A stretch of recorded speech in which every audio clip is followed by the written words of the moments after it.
Welcome everyone to Gamer Melt. Today, you're probably gonna need a new PSU, a new GPU to rule them all, great news on current GPU supply, and AMD confirms the first gaming MCM GPU. This is huge.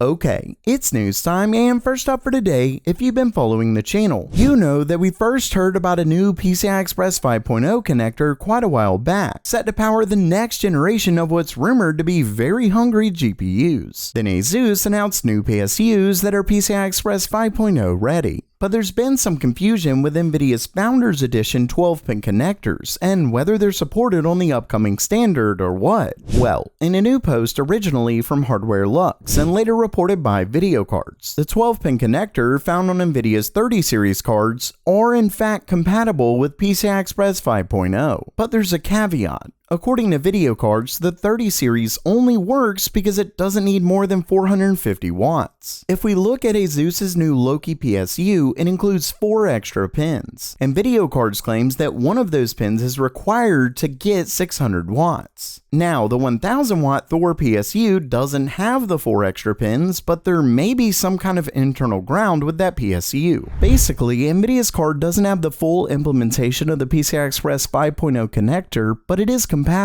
Either way you look at it though, if next gen is as big of a power hog as we've heard, we're probably going to need these new PSUs soon. Unless of course you want 8-pin connectors running everywhere. But first, if you're ready for a career in tech, or just want to know how it all works, it's time to learn the right way with today's sponsor, Brilliant, the online STEM learning platform that helps teach you by having you actually do it. Meaning instead of reading or listening to some lecture, Brilliant helps you learn the concepts by visualizing and interacting with them. Plus, they're constantly updating courses to make them even more interactive. And speaking of courses, they've got something for everyone, from the basics of computer science to neural networks or a deep dive into memory. So don't wait any longer and learn the right way by visiting brilliant.org/gamermelt. And the first 200 people who visit the link get 20% off the annual premium today. Once again, that's brilliant.org/gamermelt, or check out the link in the description below.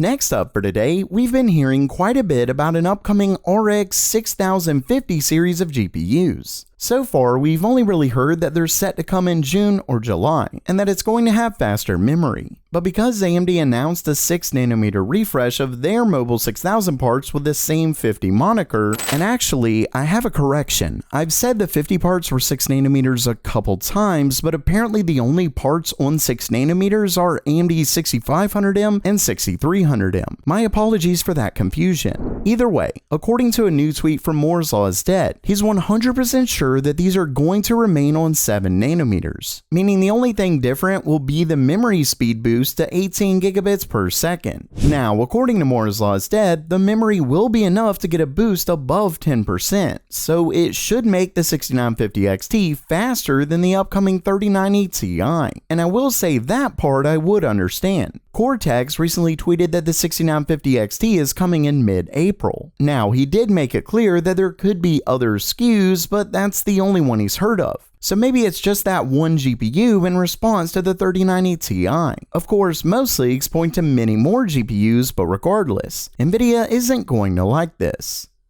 Next up, while I know I've done a few stories on GPU supply lately, it's mostly been things like AMD's claim that they should finally catch up to demand this year, or NVIDIA talking Q2. But we've heard some of these promises before, and they didn't pan out. Of course, there's an argument that they understand the supply issues far more now, but still, today I've got some great news that's happening right now. In a new story from Tom's Hardware, they go over a tweet from Gavin Baker, who's a partner in an investment firm. In the tweet, he shares some graphs that go over inventory since the start of the pandemic. Now, the important part here is the yellow line, because it's consumer electronics. And as you can see, the inventory levels have been rising drastically since late last year. In fact, as Tom's Hardware says, they're above pre-pandemic levels, meaning the supply is truly coming in. Basically, this is great news, and as long as things continue on this path, the claims we've been hearing are really looking more believable.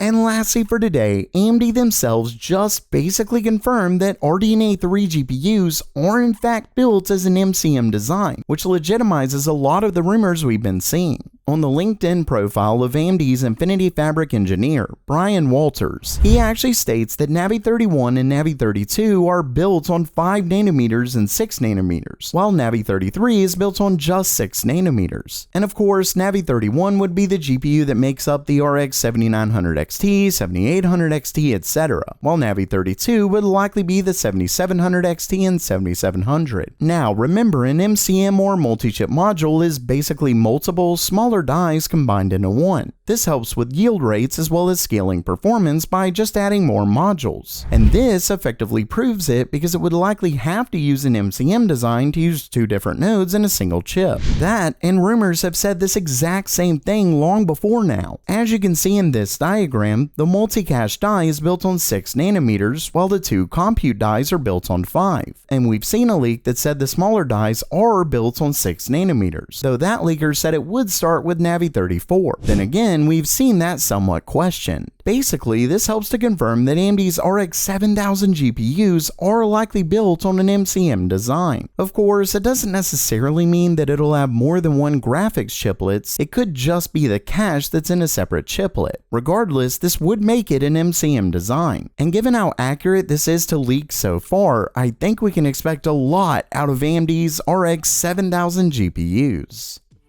So while that does it for today, are you pumped for AMD's next-gen GPUs? Or are you excited about a 6950 XT? Let me know down in the comments below. And if you liked the video, please subscribe. And as always, have a great day!